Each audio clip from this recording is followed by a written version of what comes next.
बिस्मिल्लाहिर्रहमानिर्रहीम। अस्सलाम वालेकुम स्टूडेंट्स। स्टूडेंट्स, आज के इस वीडियो लेक्चर में जो हमने टॉपिक डिस्कस करना है उसका नाम है डाइवर्जेंस थ्योरम, या हम इसे गॉस डाइवर्जेंस थ्योरम भी बोल सकते हैं। अब बेसिकली ये जो डाइवर्जेंस थ्योरम है ये हमारे पास एक सरफेस इंटीग्रल और वॉल्यूम इंटीग्रल को आपस में रिलेट करता है। ठीक है, ये हमें फर्क बताता है कि वॉल्यूम इंटीग्रल और सरफेस इंटीग्रल का आपस में क्या रिलेशन है। तो स्टार्ट करते हैं। सबसे पहले देखें हमारे पास डाइवर्जेंस क्या होता है। Divergence of A vector field, in simple word में आपको मैं बता दूं कि डाइवर्जेंस बेसिकली हमारे पास फ्लक्स की फ्लक्स डेंसिटी को मैयर जो हम करते हैं वो हमारे पास डाइवर्जेंस कहलाता है। आप इसकी डेफिनेशन देख लेते हैं। The divergence of vector field are a point is a scalar quantity of magnitude equal to flux of that vector field diverging out per unit volume. अब फ्लक्स पर यूनिट वॉल्यूम को हम क्या करते हैं, इसमें क्वांटिटी को मैयर करते हैं। क्या करते हैं? मैयर करते हैं। अब flux per unit volume basically हमारे पास फ्लक्स डेंसिटी ही कहलाती है। Through the point in mathematical from the dot product of del operator and vector field A gives the divergence of vector field. अब डाइवर्जेंस को हम कैसे लिखते हैं? Divergence of A is equal to del dot A. ये हमारे पास क्या है? डाइवर्जेंस है। नेक्स्ट, अब हम आ जाते हैं गॉस डाइवर्जेंस थ्योरम में कि वो क्या चीज है हमारे पास, उसकी स्टेटमेंट क्या है। पहले आप उसकी स्टेटमेंट देखने बाद में मैं आपको समझा देता हूँ कि बेसिकली इसके स्टेटमेंट में वो क्या कहना चाह रहा है। देखते हैं।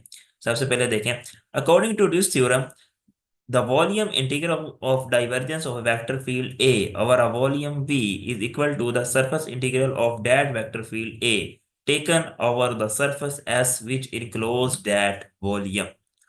अब बड़ा, ये जो डेफिनेशन बोली गई है ना, ये बड़ी, आप कह लें कि अगर आप पहली दफा सुनेंगे तो यकीनन आपको बहुत ज्यादा मुश्किल लगेगी, लेकिन इसको जरा समझिए।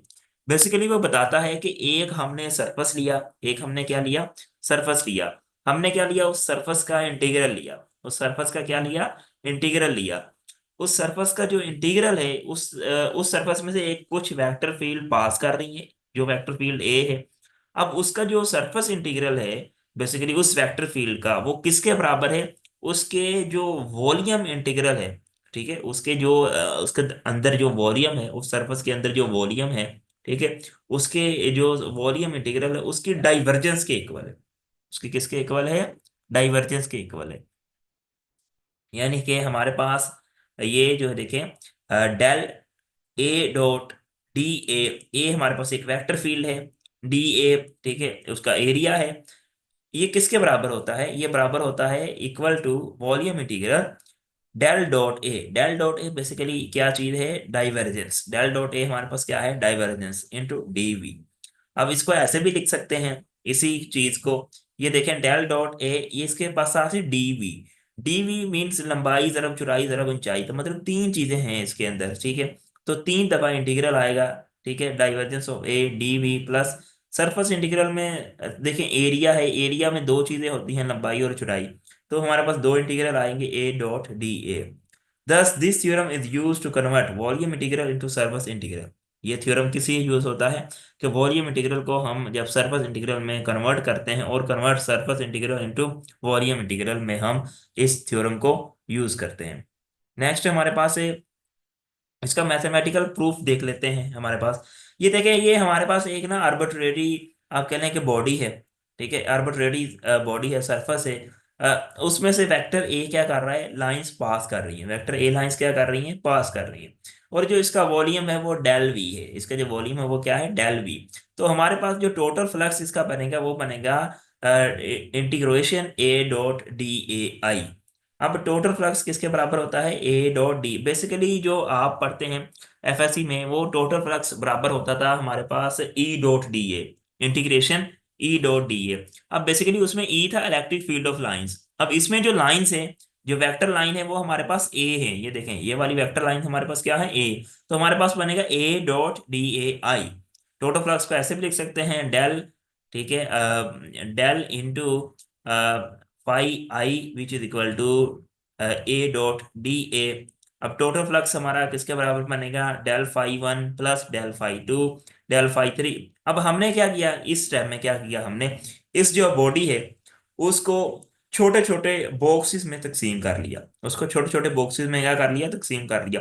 पहले का वॉल्यूम देखें तो आप डेल V1 होगा, दूसरे का वॉल्यूम देखें तो डेल V2 होगा, तीसरे का डेल V3, और इसी तरह जो इसका एरिया होगा वो DA1, DA2, DA3, ये हमारे पास उसका क्या होगा, एरिया होगा। अब जो इसका फ्लक्स बनेगा, ठीक है, वो हमारे पास क्या बनेगा, वो हमारे पास कुछ इस तरह बनेगा, ठीक है, जैसे डेल फाई आई बनाए ना, वैसे डेल फाई वन के लिए क्या बनेगा, इंटीग्रेशन A.DA1, इसी तरह टू के लिए integration A.DA2, and so on. Last वाले के साथ क्या हो जाएगा, E.DAN।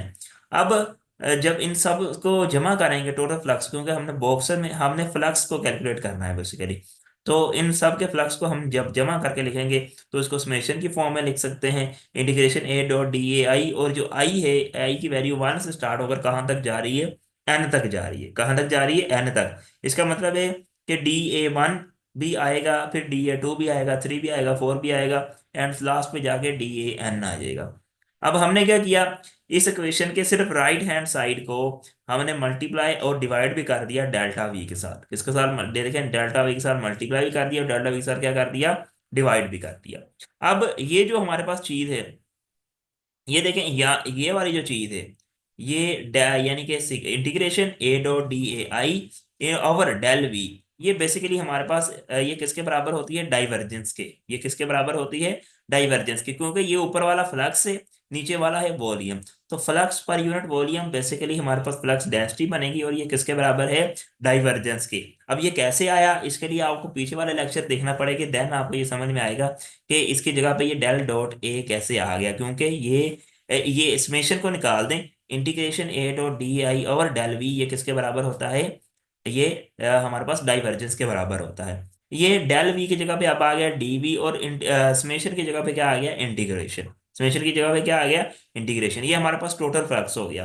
अब देखें, ये भी हमारे पास टोटल फ्लक्स है, ये वाली इक्वेशन, और अगर पीछे वाले देखें तो ये भी फर्स्ट इक्वेशन भी हमारे पास टोटल फ्लक्स है। तो दोनों को टोटल फ्लक्स है, दोनों को हम कंपेयर कर सकते हैं। जब हम कंपेयर करेंगे तो हम लिख सकते हैं, जो हमारे पास A.DA वो इज इक्वल टू हो जाएगा integration del dot A into DV। तो ये यही हमारे पास क्या है, गाउस डाइवर्जेंस थ्योरम, और यही हमारे पास इसका प्रूफ है। तो आई होप आपको समझ में आ गया होगा। अगर आपको कोई भी क्वेश्चन है तो आप कमेंट्स में ज़रूर पूछिएगा, इंशाल्लाह आपको जवाब दिया जाएगा। मिलते हैं नेक्स्ट लेक्चर में, तब तक दुआ में याद रखिएगा। अल्लाह हाफिज़।